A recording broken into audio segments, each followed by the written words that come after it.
Muy buenos días a todos y a todas.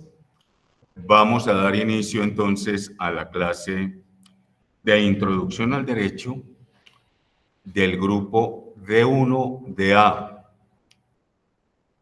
en la institución. Me encuentro con 3 estudiantes presenciales en el aula 308, bloque 8 del Club Medellín de la institución. Les quiero pedir excusas ante todo porque hubo ciertos trastornos para comenzar hoy la clase. Esos trastornos fueron originados, pues, mientras entregan la llave, mientras yo llego desde Marinilla. Entonces, no fue fácil el comienzo. Esperamos, Dios mediante, dentro de 8 días, comenzar más puntualmente. Buenos días. Les repito, buenos días. Les repito, estoy con 3 estudiantes presenciales. Ustedes también pueden venir, manteniendo todo el rigor de seguridad. Aquí pueden estar 15 personas, ¿cierto? Dice allí. 16 personas pueden estar aquí. Y ustedes en su curso son 14, o sea que todos pudieran estar.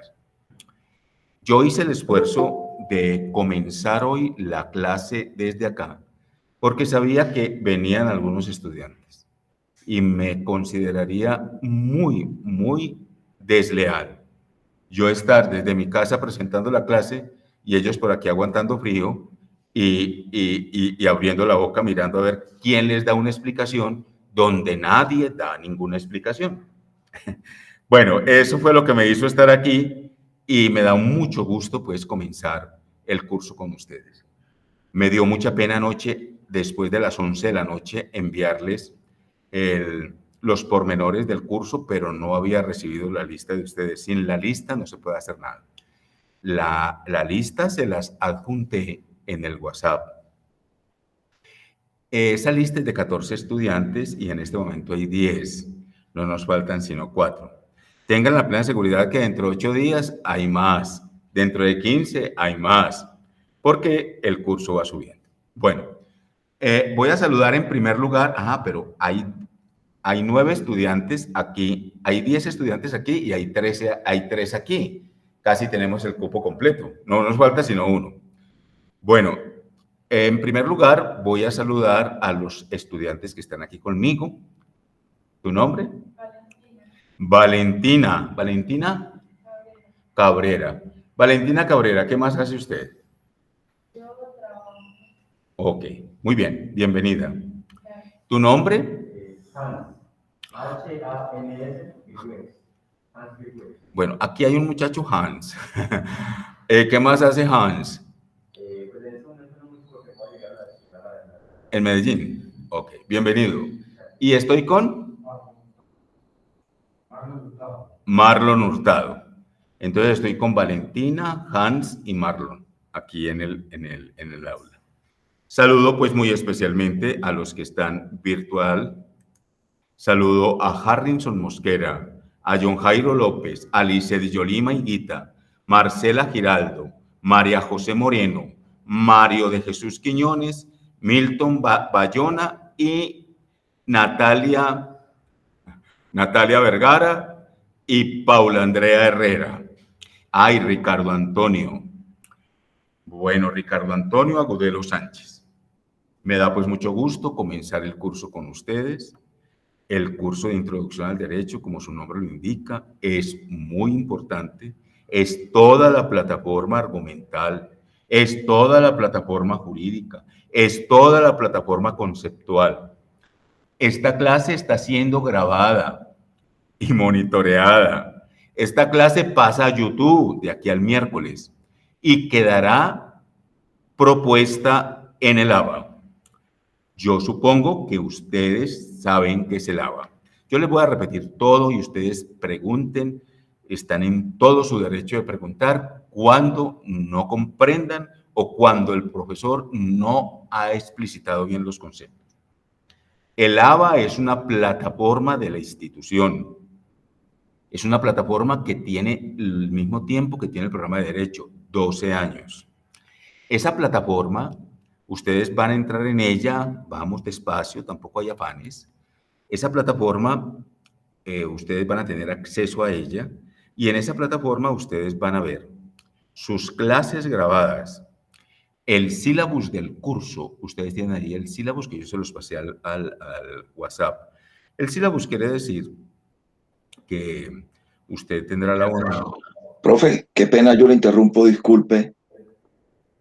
Sí, Harry. Profe, lo que pasa es que al número que me agregaron de WhatsApp no es. Entonces, si es tan amable, yo le puedo regalar mi número personal y me agregan, porfa, sí. Pero a ver, Harrison, Sí, usted está en este curso. sí, claro, profe, obvio. Ah, bueno, no, tranquilo. Después de terminar la clase, con mucho gusto. ¿Listo? Ok, profe, bien. Pero usted se vio ahí en esa lista. Profe, sí, claro, yo estoy Ah, bueno. matriculado y todo. Bueno, los demás también tengan la bondad de mirar la lista si están en esa lista, porque por eso se las puse. Porque es muy tremendo uno estar en un curso y después le digan, no, es que este no es el suyo. Entonces, estar andando por ahí como el judío errante para arriba y para abajo porque no se encontró. Entonces, es muy importante. Mírense, la institución ha tratado de mantener mucha coherencia con esto. Está su nombre completo, está su teléfono y está su correo. Ojo con el correo institucional. Ese correo es asignado a ustedes y será el único medio de comunicación en email por el cual nos vamos a comunicar, ¿sí? Por eso yo a sus correos también les envié toda la agenda. Nosotros trabajamos por agenda. Bueno, les hablaba del ABA. Entonces, cuando ya esté habilitado el ABA y yo les voy a clarificar lo del ABA, ustedes tendrán la bondad de entrar al curso Introducción al Derecho. Y ahí van a encontrar, les digo, el sílabus. Encuentran también unas actividades. Atención. ¿Qué son actividades? O sea, son unas tareas que el profesor les pone. Yo no les pongo muchas. Para cada corte pongo 2. ¿Qué es un corte? Un corte es donde cortamos para evaluar. ¿Sabe cuándo es el corte? En un mes. ¿Y sabe cuántas clases tendremos acumuladas para ese corte? 4. O sea, pues que a esto hay que ponerle ya ánimo, porque de una vez comenzó. Yo no los atropello con esas actividades. Yo solamente pongo 2 para el primer corte, 2 para el segundo y 2 para el tercero. Serían 6 actividades en todo el semestre. Ustedes saben que son 16 semanas que comenzamos desde hoy. Son 16 sesiones que comenzamos desde hoy. Y cada 4 sesiones se para evaluar. ¿Listo? ¿Cómo se hace la evaluación? La evaluación se hace en dos espacios. El primero del 9% y el segundo del 21%. ¿Cómo va a ser el 9%? El 9% es los trabajos estos que te digo del ABA. Yo te voy a poner, esta semana no te pongo, para la semana entrante te sugiero el primero. ¿Sabes sobre qué te lo voy a sugerir? Sobre un texto que ya les pasé en el WhatsApp y es el texto del doctor Carlos Gaviria, ahorita hablamos de él, y es el capítulo 2 de su texto, Introducción al Derecho. Ese texto, el capítulo 2, que son las relaciones entre moral y derecho, es lo que vamos a estudiar en esta primera parte. Muy bien.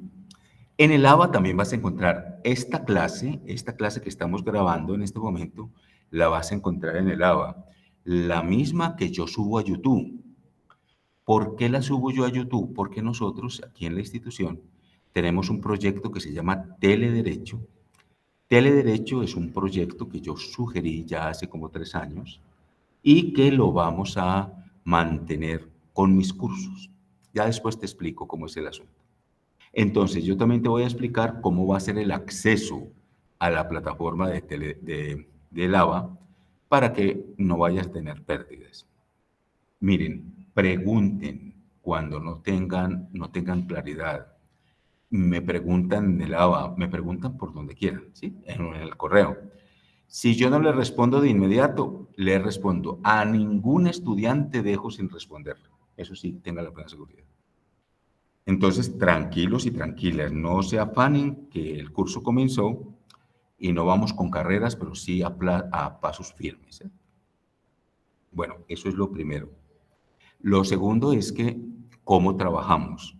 Siempre trabajamos con agenda. Por eso yo te envié la agenda de ayer. Te las envío siempre con antelación. O sea, la agenda para dentro de 8 días, no te la voy a enviar el lunes a las 11 de la noche como hice ayer, sino va a haber tiempo. Es muy importante que prepares la agenda. Prepara la agenda. ¿Cómo que preparar la agenda? Preparar la agenda es que ese texto que te puse nos va a acompañar un poco. Las posiciones del doctor Carlos Gaviria Díaz nos van a acompañar mucho, porque este curso de Introducción al Derecho gira en torno a la pregunta por el derecho. Siempre nos vamos a estar preguntando qué es derecho, qué es derecho, qué es derecho. En esta primera clase nos hacemos la pregunta, ¿qué es derecho? La respuesta serán muchas. Dentro de 8 días, más. Y cada vez habrán muchas respuestas a la pregunta por el derecho. ¿Listo? Bueno, jóvenes, ¿hasta aquí tienen alguna pregunta ustedes? Bueno, entonces, yo les puse la cámara para que nos mostráramos. Yo creo que ustedes no están muy presentables, de que uno está en la casa no está muy presentable ahorita, pero es muy importante que uno conocer sus rostros. Recuerden que los rostros es la mayor personalización que uno tiene, ¿cierto? De pronto no habrá mucho que ver, pero bueno, perdón. Pero es muy importante conocernos, identificarnos. Todos ustedes están invitados a venir a esta aula, aula 308 del bloque 8 del Club Medellín. Esto está en Colombia con Girardot y esto es de la institución. Saludo pues muy especialmente a Harrison Mosquera Rentería. Harrison, tenga la bondad de poner la cámara. Profe, voy. Ya la aprieto, profe. Ay, marica.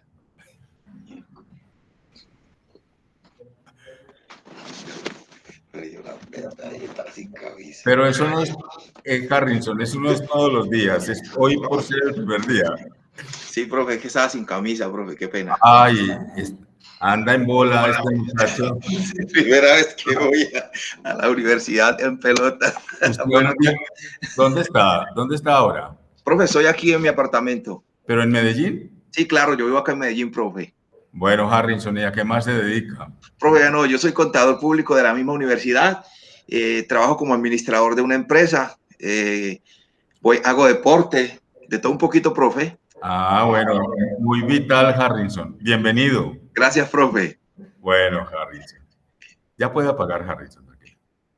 John Jairo López Pérez, ¿cómo está? Profe, buenos días. John Jairo, ¿puedes poner la cámara? Ay, pero estás todo oscuro, John Jairo. A ver.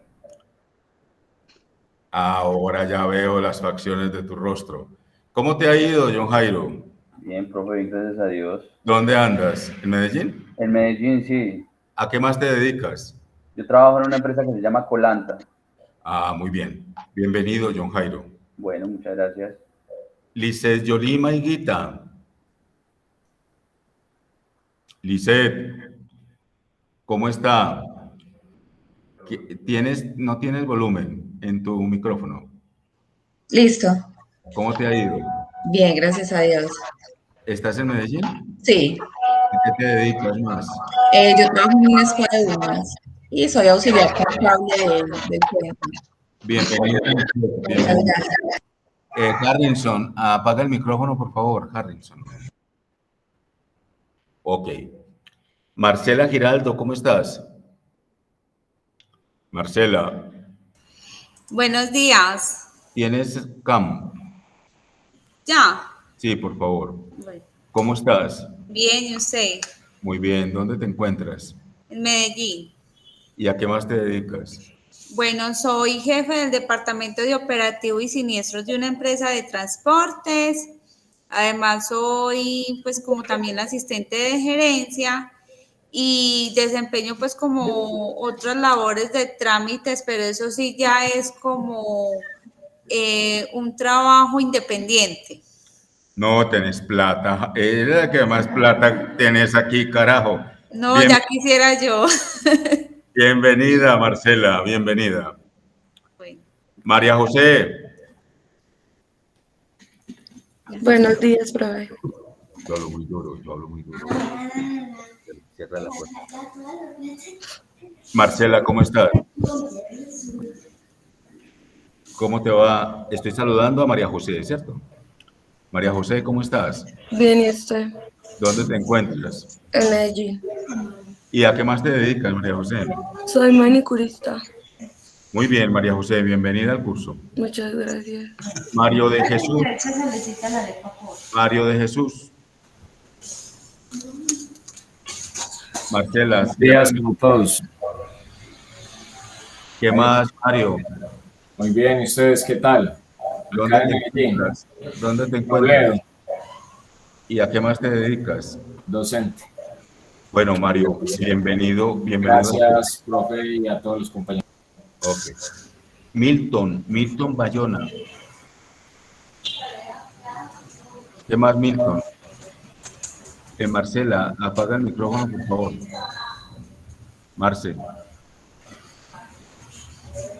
Marce, apaga el micrófono. Marcela.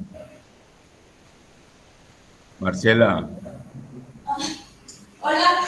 Apaga el micrófono, por favor. Bueno, profe. Es que cuando hay dos micrófonos prendidos y más el mío, hay interferencia. Milton, ¿cómo estás? Bien, gracias a Dios, profe. ¿Y usted? Muy bien. ¿Dónde te encuentras? En Medellín, profe. ¿A qué más te dedicas? Trabajo en gestión documental, profe, en un archivo central. Ok, Milton, bienvenido. Muchas gracias, profesor. Natalia Vergara. Natalia, ¿cómo estás, Natalia? Hola, profe, ¿cómo estás? ¿Cómo te ha ido? Mucho gusto, muchas gracias. Bien, gracias a Dios. ¿Dónde te encuentras? Vivo en Iquía. Ah, bueno, ¿y a qué más te dedicas? Yo soy, aparte, pues soy técnica en administración de empresas. Llevo 13 años como funcionaria en el municipio de Medellín, pues en este momento como contratista. Y trabajé 10 años en comisarías de familia hasta el año pasado. Y en este momento estoy en la Secretaría de Participación Ciudadana. Tienes mucha experiencia, Natalia, bienvenida. Sí, señor, gracias a Dios. Muchas gracias. Paula Andrea Herrera. Paula Andrea, ¿cómo estás? Hola, buenos días, muy bien, ¿y ustedes? ¿Cómo te ha ido? Muy bien, gracias. ¿Dónde te encuentras? En Medellín, en Itagüí. ¿Y a qué más te dedicas? Trabajo en un call center. Bueno, Paula Andrea, bienvenida al curso. Muchas gracias. Ricardo, ¿cómo te va? Ricardo. Ya le enciendo la cámara. Buenos días. Profe, yo me encuentro en Bello. Igual trabajo en un call center como analista de la página web de Avianca y soy tecnólogo en investigación judicial. Bienvenido, Ricardo. Vos eras el que más estaba acosando para entrar esta mañana.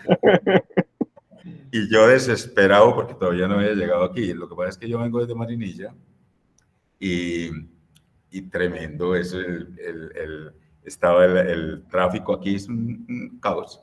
Pero bueno, bienvenidos. Bienvenido, Ricardo. Les prometo que dentro de 8 días, pues vamos a empezar a las 6. Si el curso es a las 6, ¿por qué lo vamos a empezar a las 6:15? El curso empieza a las 6. Bueno, jóvenes, me da mucho gusto pues saludarlos. Ustedes son 14 y de los 14 están en este momento todos. Tengo a 3 aquí presencial y 11 en virtual. Me da mucho gusto pues que hayan estado los 14. Es probable que para dentro de 8 días ya sean más. Bueno, ¿cómo vamos a trabajar entonces? La evaluación se hace en cada corte, ya les expliqué, y cada corte tiene 2 momentos. Uno que se califica con el 9% y otro que se califica con el 21%. Eso sucede en el primer y segundo corte. El primer corte va a ser en septiembre, el segundo corte en octubre y el tercer corte en noviembre.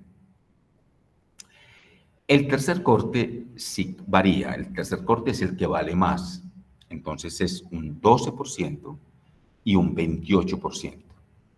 Los porcentajes más altos siempre serán exámenes interactivos, exámenes que yo les pongo en plataforma para una resolución de una sola respuesta y que la misma plataforma te da la calificación. Claro, esos exámenes son los exámenes parciales y les damos el nombre de primer parcial, segundo parcial, tercer parcial. ¿Ya? Muy bien. ¿Cómo vamos a calificar los pequeños porcentajes? O sea, el 9% de los 2 primeros cortes y el 12% del tercer corte. Esos se califican así, con los trabajos de Lava.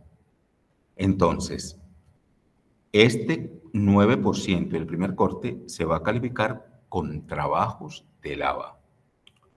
Y ya tú tienes un primer documento que te envié anoche muy tarde y que seguramente no has leído y que yo te voy a hacer la presentación hoy de ese documento. ¿Ya? Siempre nuestro curso está en una pregunta. La pregunta por el derecho. Mira la dinámica como es. Siempre es preguntarnos por el derecho y construir problemas. Si no hay problema, no hay conocimiento. Entonces vamos a ir. Es muy importante porque en este curso tú vas a aprender muchos conceptos que te van a acompañar, no solamente en toda la carrera, sino que te van a acompañar en toda la vida jurídica.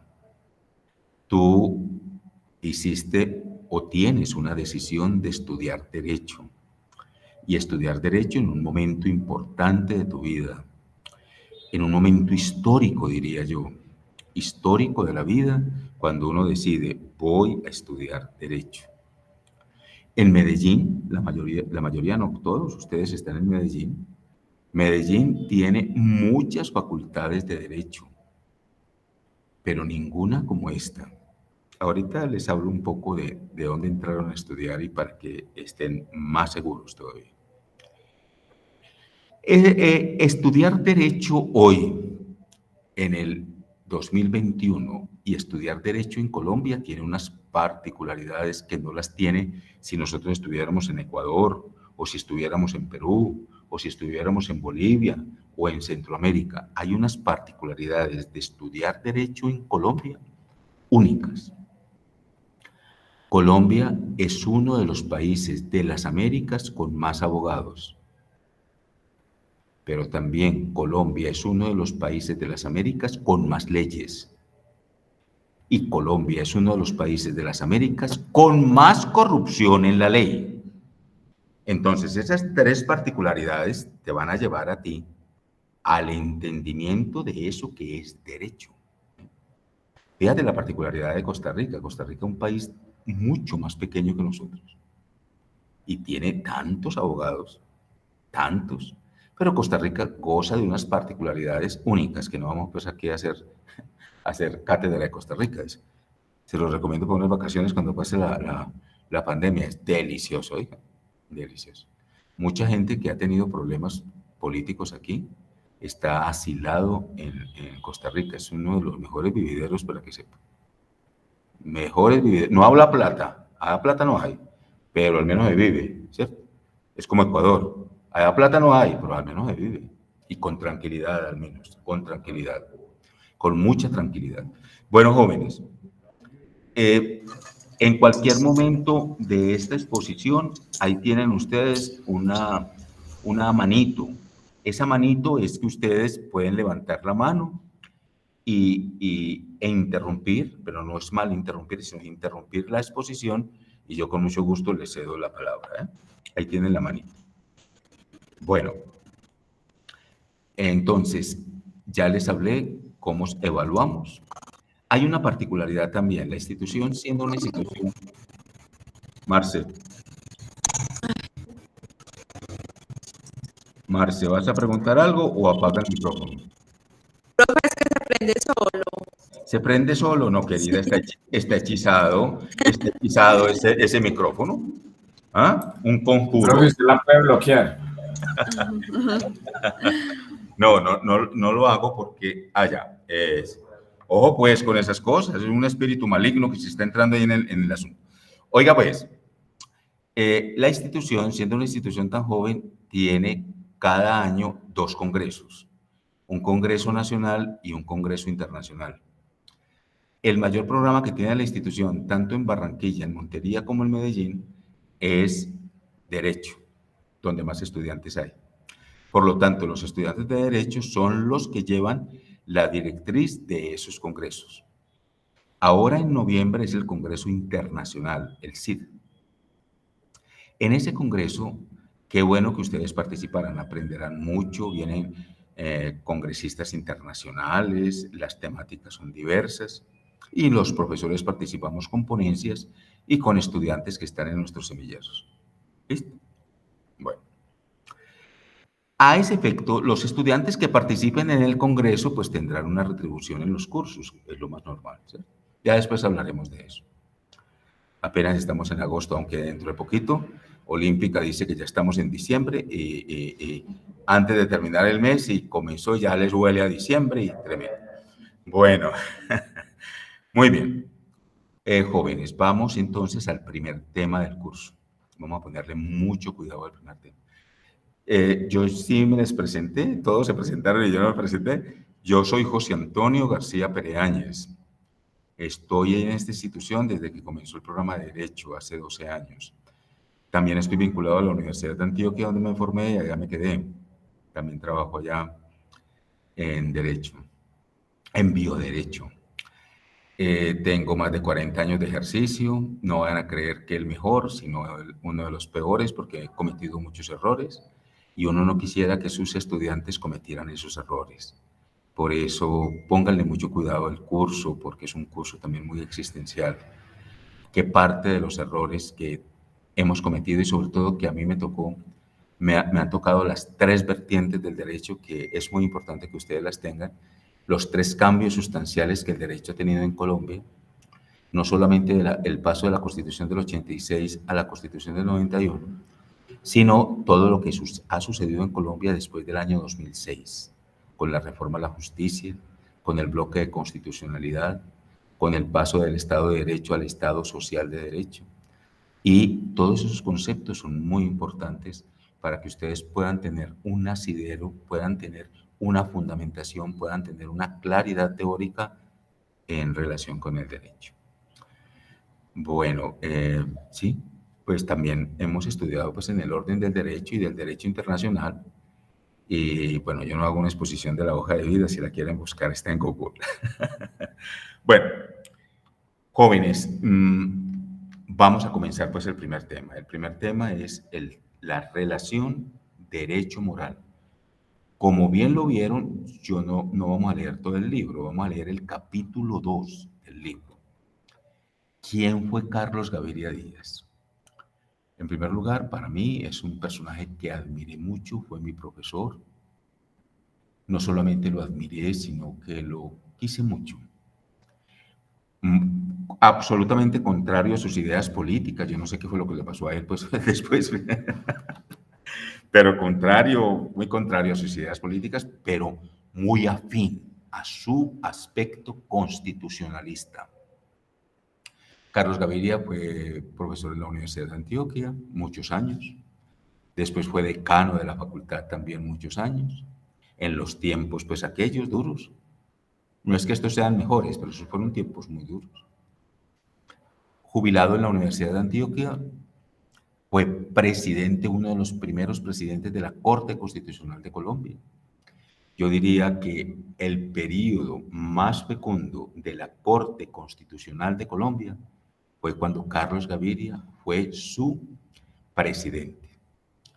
Aquí vamos a estudiar varios de esos aspectos porque marcaron para siempre, atención, para siempre, marcaron la institucionalidad jurídica colombiana.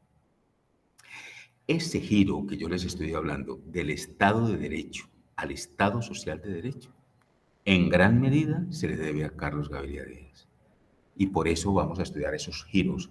No nos vamos a quedar solamente pues con él, no es el único autor que nosotros vamos a leer, pero es muy importante. Las primeras semanas nos va a tomar mucho de él.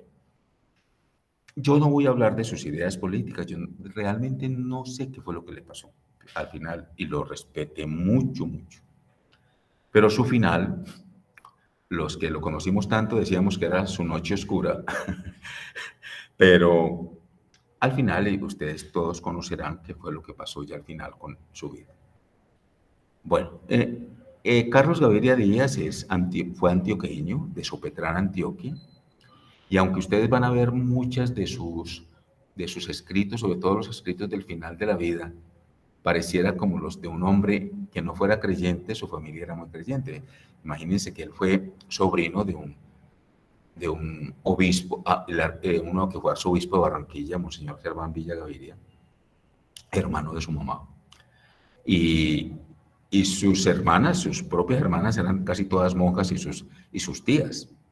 Eso no quiere, ¿por qué les hago esa salvedad? Porque vamos a leer unos escritos donde usted ve la neutralidad del derecho con relación a la fe, la neutralidad del derecho con relación a las religiones, la neutralidad del derecho con relación al imaginario colectivo.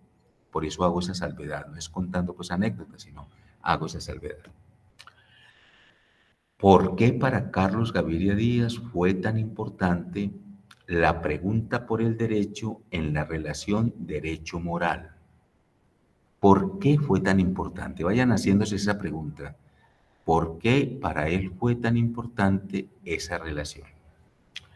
Queridos estudiantes, para él fue muy importante esa relación porque él entendía que solo de la relación entre derecho y moral podría preguntarse realmente por el derecho.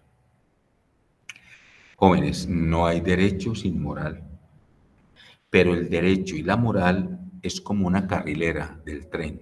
Van paralelas, pero no se unen. Y entonces tú te vas a tener que preguntar dónde está la fuerza del derecho, dónde está la fuerza de la moral. Fuerza. Las fuerzas son distintas. La fuerza del derecho es distinta y la fuerza de la moral es distinta. Van paralelas, pero son distintas. Yo te voy a presentar problemas, o sea, ya dentro de 8 días te presento problemas, pero problemas reales, problemas de la vida práctica, no son problemas por ahí ficticios, son reales, de los cuales yo fui testigo ocular y tú les vas a aplicar esos conceptos de ese documento. Entonces te voy a pedir lo siguiente. Vas a comenzar a leer el documento. Pero ¿qué vas a subrayar? Lo que no comprendes. Entonces, lo mejor es, no sé cuál será la técnica, a mí leer en computador horrible. Entonces, yo lo que hago es imprimir el documento y es más fácil la lectura, pero ustedes verán como mejor les facilite. Entonces, por favor, vas a subrayar lo que no comprendas. No vas a pintar pues el documento, sí, pero es en lo que no comprendas. Porque fíjate, yo tengo el documento aquí, el documento que te envié, y mira cómo comienza el documento. Como te digo, esto hace parte de un libro, y mira cómo comienza el documento.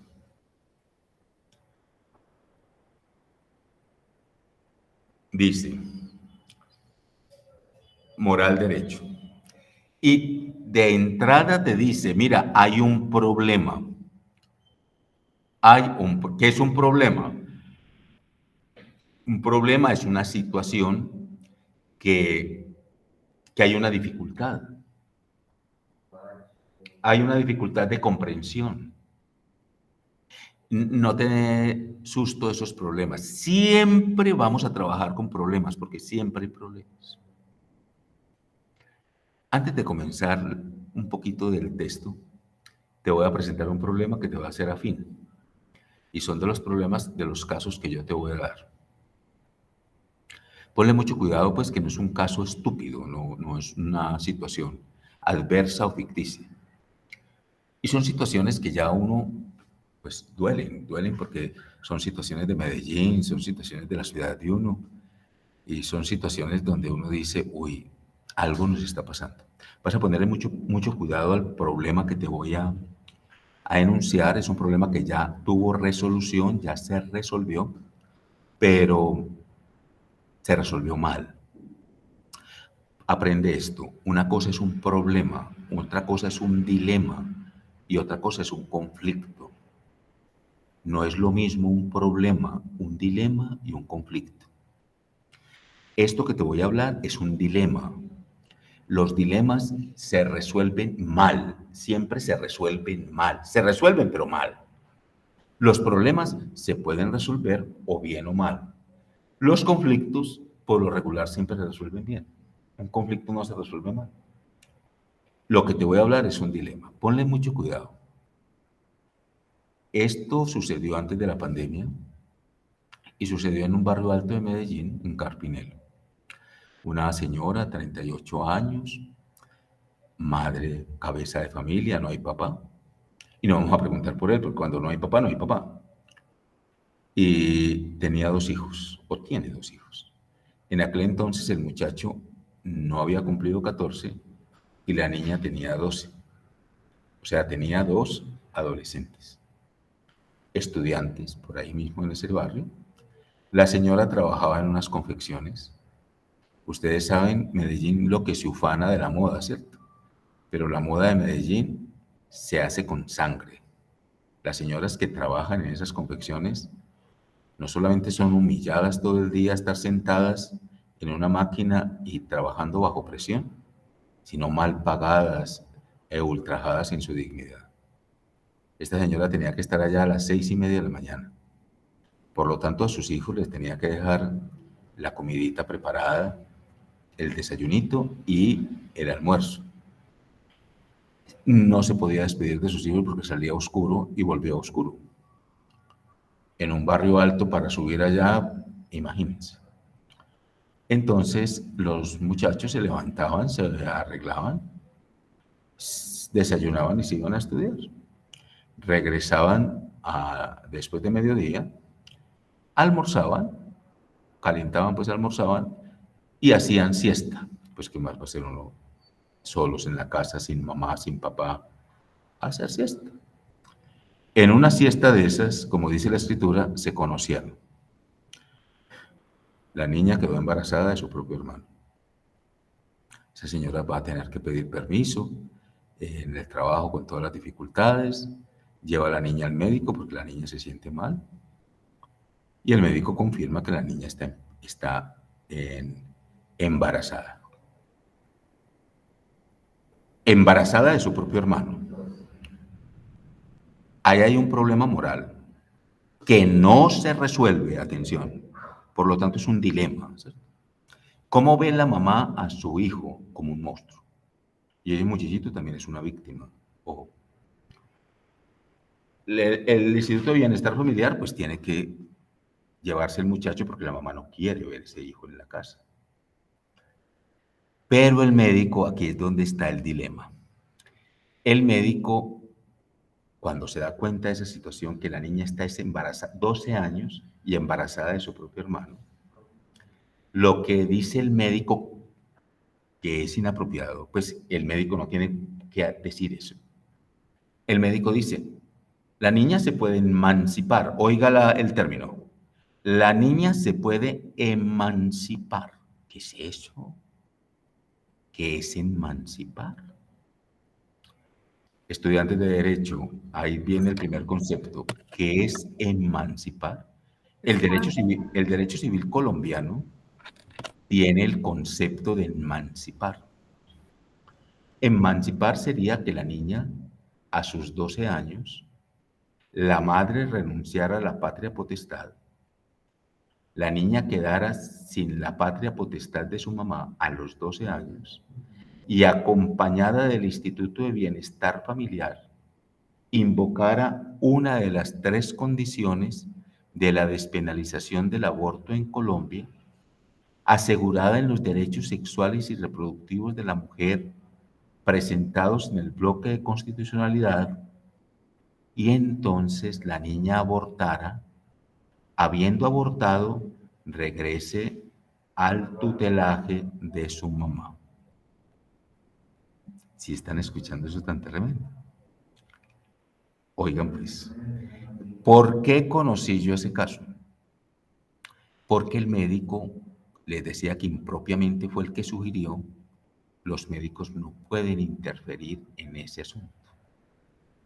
El médico no está llamado a darle solución a una situación moral. El médico está solamente compelido a resolver situaciones en salud, pero no a entrarse en esa distinción y en esa polémica. Entonces el caso fue llevado al Comité de Ética Médica del Instituto de Investigaciones Médicas de la Universidad de Antioquia, del cual yo hago parte, y ahí conocí ese caso. Ese caso fue tremendo, se habló mucho de él, pero finalmente esa era la solución, la que dio el médico, pero él no la debió de haber dado. Entonces, ¿quién daría la solución? Y eso les pregunto a ustedes. Por lo tanto, la primera pregunta que les hago de ese texto es que ustedes resuelvan ese caso a la luz de este problema. Mire lo que dice el primer párrafo del texto. Si la moral y el derecho se ofrecen a nuestra consideración como 2 formas de control normativo de la conducta humana, parece necesario buscar un criterio seguro que nos permita discernir la entidad de una y otra y abordar las relaciones entre ambas normatividades se plantean. O sea, que él de entrada dice que hay una normatividad en el derecho y que hay una normatividad en la moral. Que la normatividad del derecho y que la normatividad de la moral van paralelas. Eso es lo que nos dicen en el primer asunto. Si se ocupan de lo mismo, ¿quiénes? El derecho y la moral. La conducta humana y con un mismo propósito hacer posible la coexistencia, no debe sorprender que su contenido específico en una gran extensión sea coincidente, y propone este ejemplo. Los atentados a la vida ordinariamente son desestimulados por ambas. Otro tanto puede decirse de las acciones lesivas de la integridad corporal, del patrimonio, de la libertad personal. Asimismo, las conductas propiciatorias del intercambio pacífico y de la aproximación altruista son directa o indirectamente estimuladas tanto por la moral como por el derecho. Altruista quiere decir cuando uno... Hay 2 conceptos parecidos, pero distintos. A ti te dicen altruista, te pueden decir altruista porque te dedicas a resolver los problemas a otro, porque te duelen los problemas de los demás, porque te pones altruista, viene del alter ego, o sea, ponerse en la posición del otro. Pero eso es distinto cuando te dicen filantrópico o viene de filantropía, porque el filántropo, aquí en Colombia puedes darle el título de filántropo, ¿a quién se lo da? Ya tiene que estar uno muy viejo que ya no puede con el fundillo cuando le digan vea, ese señor es un gran filántropo. Yo recuerdo que eso se lo decían a Belisario Betancur, gran filántropo, se les olvidaba lo del Palacio de Justicia, pues ya estaba muy viejo. Filántropo, filo, amigo, antropos, hombre, amigo del hombre. Pero esos son títulos beneméritos. Títulos beneméritos. Hoy es muy difícil que a una persona le digan, vea, él es filántropo. Pero jóvenes, entonces el asunto es, volvamos aquí al texto. Pero los modos de encauzamiento, de valoración, de aplauso o reproche, es decir, las técnicas a las que apelan una y otra, estamos hablando del derecho, para ligar, oiga esto, obligar a los sujetos destinatarios no son los mismos. ¿Qué te dijeron? Que derecho y moral no es la misma cosa, pero que la moral obliga de una manera y el derecho obliga de otra. Todos ustedes son muy jóvenes y los jóvenes de hoy creen que moral es dar ánimo. Por ahí veía yo que los del Envigado Fútbol Club decían que iban mal, porque la hinchada ya no los anima, no les da moral. Eso no es moral. Moral no es ánimo. Vea, es que él no me da moral. Eso no es, moral no es eso. Por lo tanto, ojo a esto. ¿Qué es la moral? La moral obliga. Por lo tanto, ustedes pudieran decir, lo que sucedió en ese problema que usted nos acaba de denunciar es un incesto, un problema moral. Sí, es un problema moral. ¿Y cómo se resuelve el problema? No se resuelve. ¿Y en derecho cómo se resuelve? Vamos a meter a la cárcel al niño, con menos de 14 años porque embarazó a su hermana. ¿Quién es el culpable ahí? Él es también víctima. Ojo pues, la moral y el derecho obligan, ojo con eso, obligan. Entonces, ¿qué es una obligación? Ustedes van a estudiar aquí, por ahí en el tercer o cuarto semestre, obligaciones. Porque como ciudadanos tenemos obligaciones. Y el abogado es el censor de las obligaciones de los ciudadanos. Ojo pues. Sigo. Tales consideraciones esclarecen la afirmación de que el criterio distintivo no es del orden material, sino formal. Entonces, ¿qué es lo que nos distingue de la moral y el derecho? Nos distingue la forma. O sea, la forma que tiene el derecho no es la forma de la moral. Por lo tanto, cuando decimos vamos a obligarnos, la obligación del derecho es distinta de la obligación de la moral. Absolutamente distinta. Para abundar en claridad, vamos a abordar el problema tal como lo ha hecho Giorgio del Vecchino. Giorgio del Vecchino es un autor italiano muy importante. A ver, aprovecho este momento. El derecho colombiano, escúchame la metáfora, bebe de ciertas fundamentaciones del derecho de otros países. Bebe mucho de la fundamentación italiana, por eso tú vas a ver que se te citan autores italianos, como este Giorgio del Vecchino. Pero el derecho colombiano también bebe, atiéndeme a esa metáfora, bebe del derecho argentino y bebe mucho del derecho chileno. Y ustedes se preguntarán ahora, ¿pero qué es eso de que bebe? ¿Qué es eso? Colombia, ¿por qué no puede ser autónoma? ¿Por qué tiene que estar? Porque nosotros hacemos derecho comparado.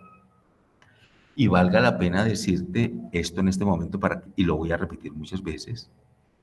En el año 2006, Colombia aceptó el bloque de constitucionalidad, te lo repito, en el año 2006, Colombia aceptó el bloque de constitucionalidad. ¿A qué se refiere eso? Que Colombia aceptó el gran pacto de leyes que tienen muchos países latinoamericanos. En ese pacto están, entre otras muchas cosas, están los derechos sexuales y reproductivos de la mujer. Colombia nunca se ocupó de los derechos sexuales y reproductivos de la mujer, nunca se ocupó. Pues al firmar el bloque de constitucionalidad es aceptar sin ninguna otra restricción que Colombia defiende los derechos sexuales y reproductivos de la mujer. Cuando Colombia aceptó el bloque de constitucionalidad, que es una cantidad de normas, de leyes que están aforadas y fundamentadas en los comités o los grandes organismos internacionales para la defensa de los derechos humanos, como ocurre en San José de Costa Rica, donde hay una primera sesión de eso. Hay otra en la ONU, en Nueva York, hay otra en Washington. Son mesas latinoamericanas para la defensa de los derechos humanos. Los derechos sexuales y reproductivos de la mujer están explícitos, atención, en la sentencia 355 del año 2006, o sea, el mismo año que se aceptó el bloque de constitucionalidad. Porque en el año 2006 también una abuela estaba en el hospital de la Ortúa en Bogotá pidiéndole al director de la Ortúa que le aplicara el aborto a su nieta, que también era menor de 14 años, que la había violado su padrastro y que ella era muy pobre, pero que no quería tener en su casa el hijo de ese infeliz. Y el director del hospital no sabía qué hacer. Y al día siguiente la corte anuncia, porque primero salen los medios que salió el texto, la despenalización del aborto en Colombia, y este país se rasgó las vestiduras con eso. Eso fue en mayo del año 2006. Pero la despenalización del aborto en Colombia tiene 3 condiciones.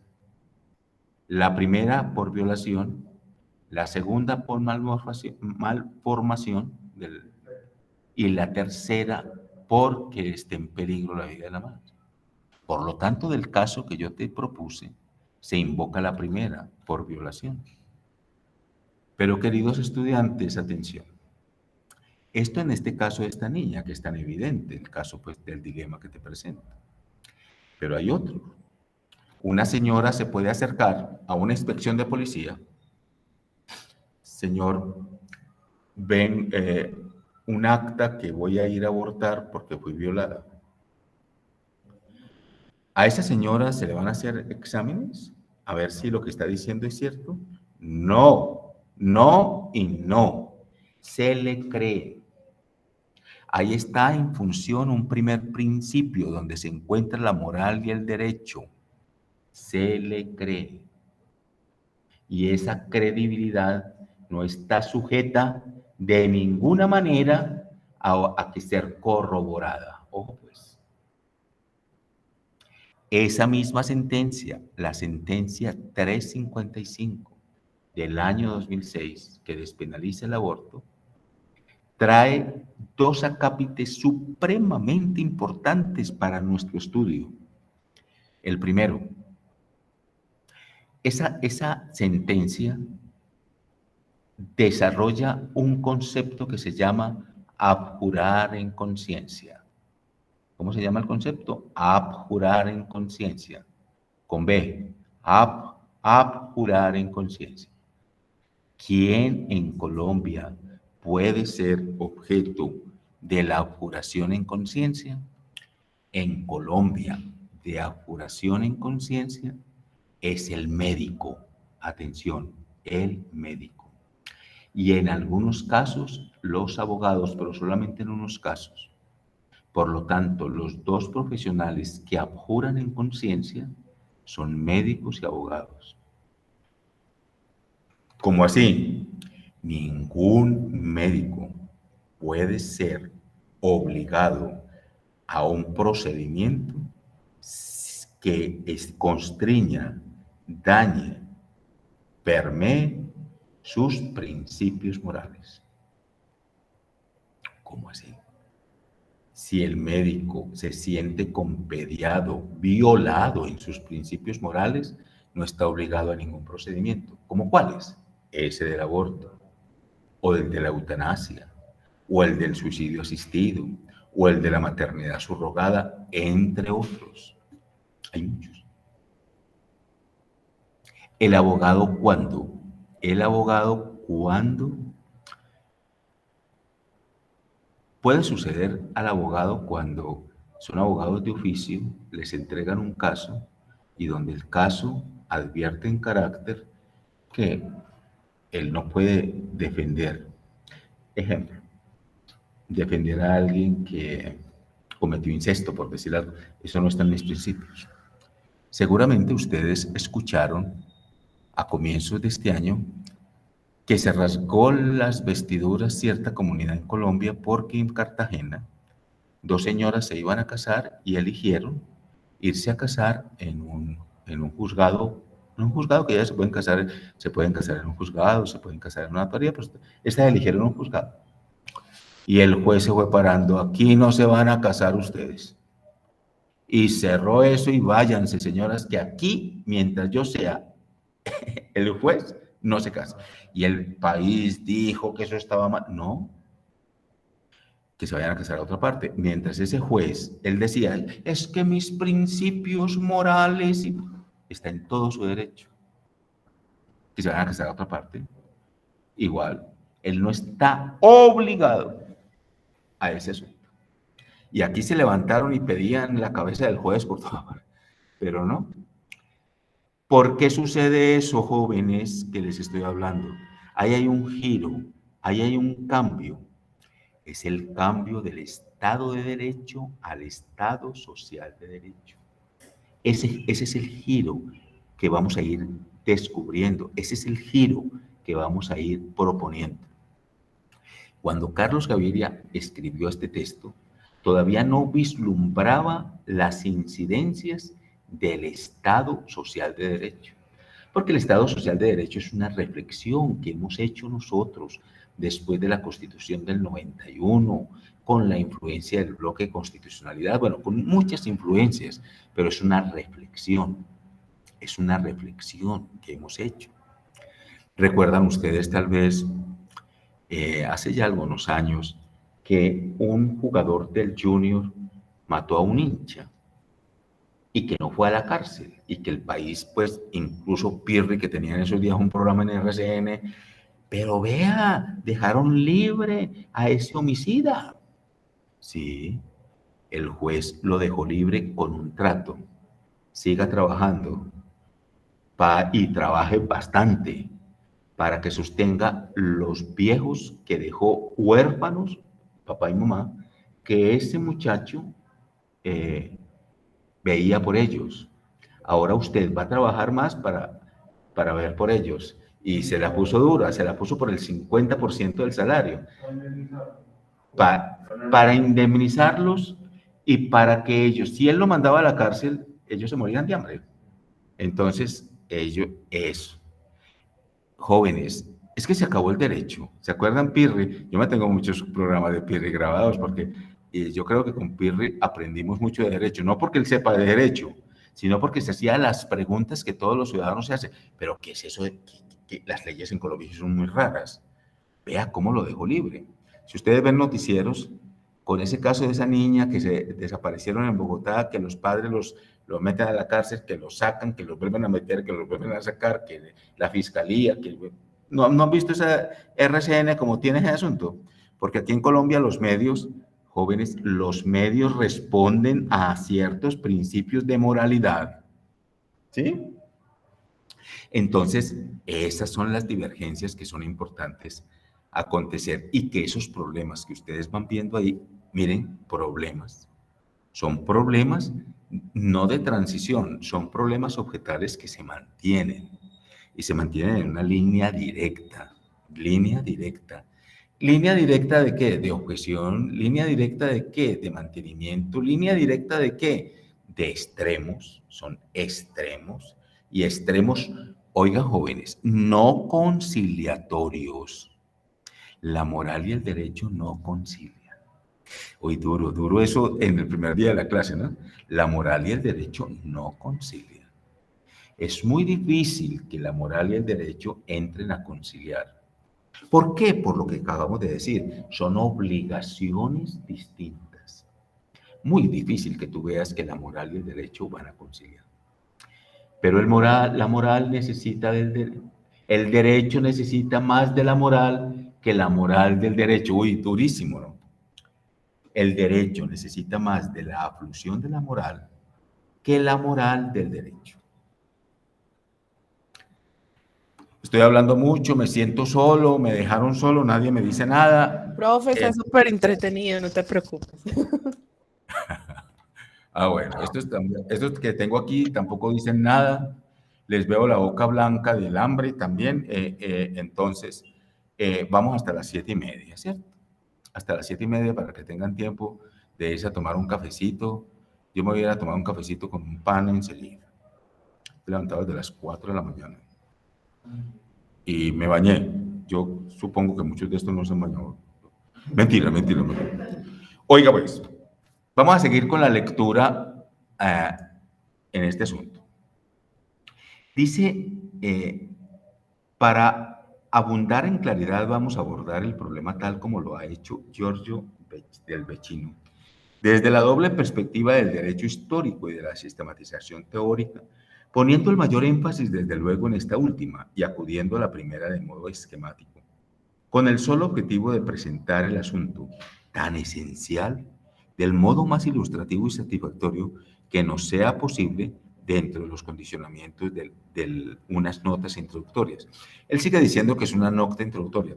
Vea, jóvenes, cuando aparezca un asterisco, ese asterisco es una aclaración. Él está haciendo una aclaración, dice, juzgamos útil el doble enfoque señalado por Del Vecchino, pero lo utilizamos de un modo diferente, pues no compartimos la concepción de un desenvolvimiento histórico rectilíneo que subyace en la exposición de los jus filósofos italianos.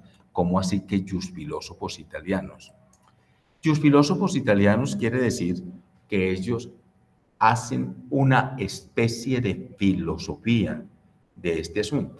Recuerden que Italia nos lleva, ¿cuántos años de historia nos lleva Italia a nosotros? Muchos años. Por eso es que bebemos también en esa fuente, ¿cierto? Porque Italia, muy a pesar de los problemas que tuvo en los tiempos con Mussolini, Italia pudo mantener el rigor del derecho y lo ha mantenido. Y es un ejemplo para el mundo el mantenimiento del derecho italiano después de todas esas cosas que hubo con el narcotráfico, porque si nosotros sufrimos con el narcotráfico, Italia lo sufrió primero y lo sufrió de la manera más desbordante y horrible. Y si nosotros tuvimos guerrilla de guerrillas, ellos la tuvieron también primero. Y los que eran el opio, la llegada del opio a Europa entraba por Italia, y lo que significó Sicilia en todo este asunto, y las mafias italianas, que por ahí hay mucha película de ese asunto. Esas situaciones hicieron que el derecho italiano fuera un referente para nosotros.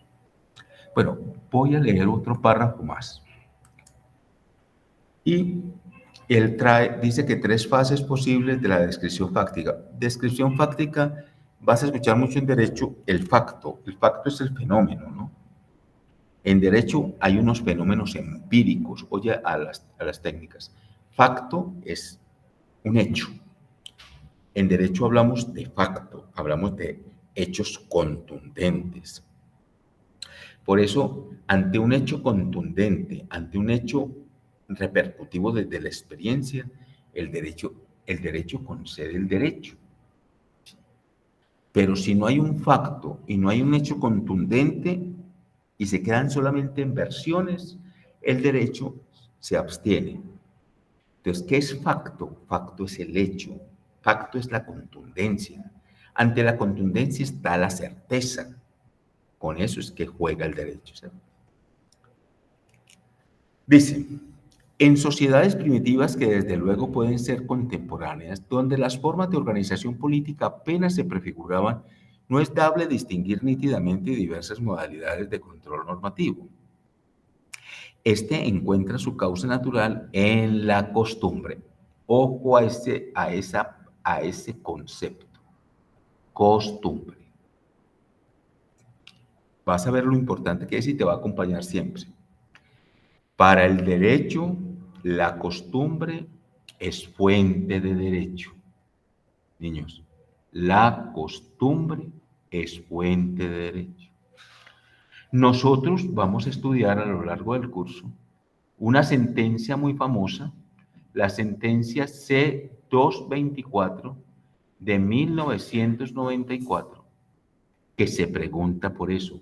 Oye, y entonces, ¿cuál es la moral del pueblo colombiano? Oigan pues, sentencia 224 de 1994. ¿Cuál es la moral del pueblo colombiano? ¿Por qué? Porque está para eso que te digo aquí, distinguir en esas prefiguraciones. Bueno.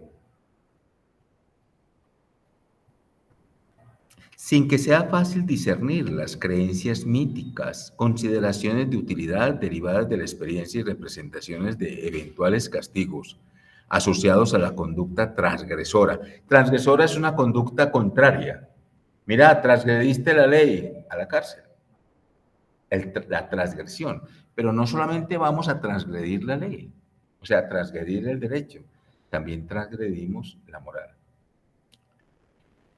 Administrados por la propia comunidad. La comunidad es la que administra esto.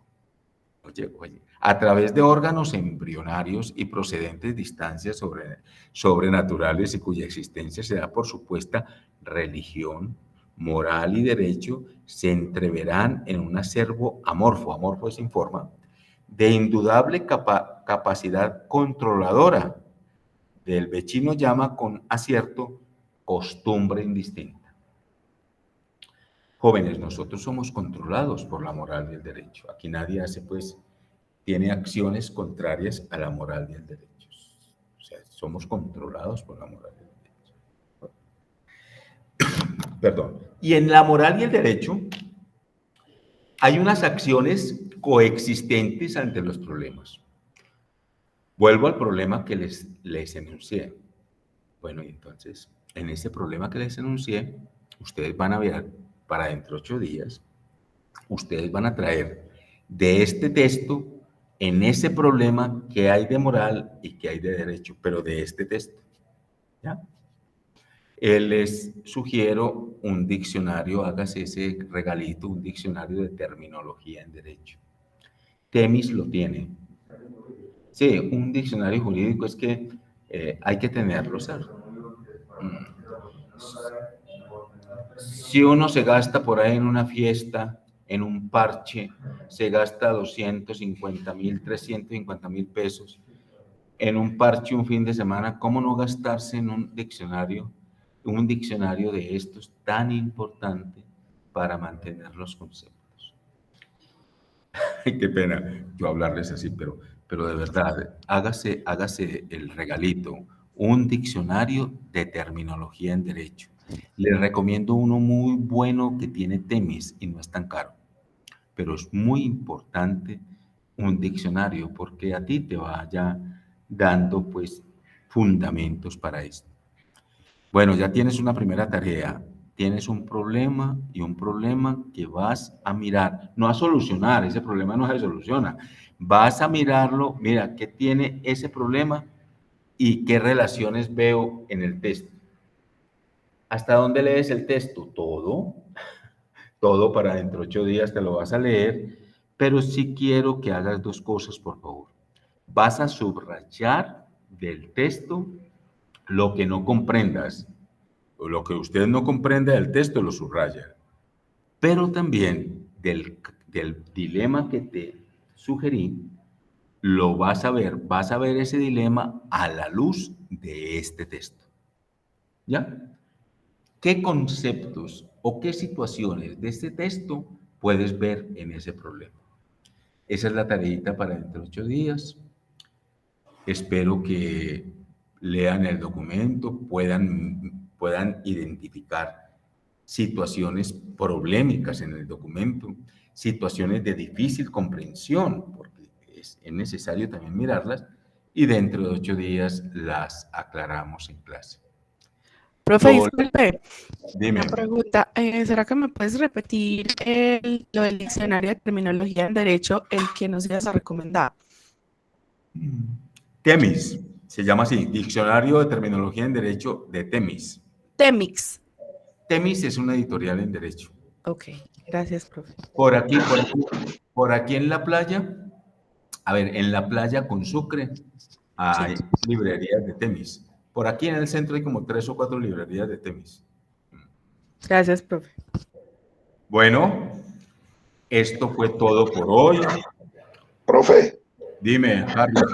Acuérdese que quedamos de actualizar mi número para que me pueda llegar la información. Oye, es que no, Harrison, y es que no te llegó la información inicial. Profe, no, nada, es que no, como le digo, o sea, ni en mi correo institucional no me llegó, no tengo nada. yo pues entré a Lava y los links están ahí, pero usted creó un grupo de WhatsApp, pero ese número ya yo no lo tengo. Entonces... Pero mira, en el WhatsApp no estás tú. No, profe, porque estoy con otro número, entonces para yo darle mi número para que me agregue. Mira, en el chat de aquí, en el chat, escribe tu número. Ya. Y yo te paso. Escríbelo en este chat. ¿Listo? Ahí lo estoy escribiendo. Ok. Bueno, jóvenes, les deseo un feliz día. Nos encontramos de hoy en 8 días. Los que quieran venir aquí a clase, aquí los escuchamos, los vemos. Me dio mucho gusto haberlos conocido y estaré muy atento a sus preguntas y a sus situaciones. ¿De acuerdo? Gracias. De acuerdo, profe. Listo, profe, muchas gracias. Gracias, profe. Muchas gracias, profe. Igualmente. La clase de hoy quedó grabada y será expuesta esta semana en el ABA. ¿Listo? Bueno, profe, gracias. Cualquier pregunta, estoy a sus órdenes. Feliz día. Feliz día, Hasta profe. luego, gracias. Igualmente, feliz día. Adiós.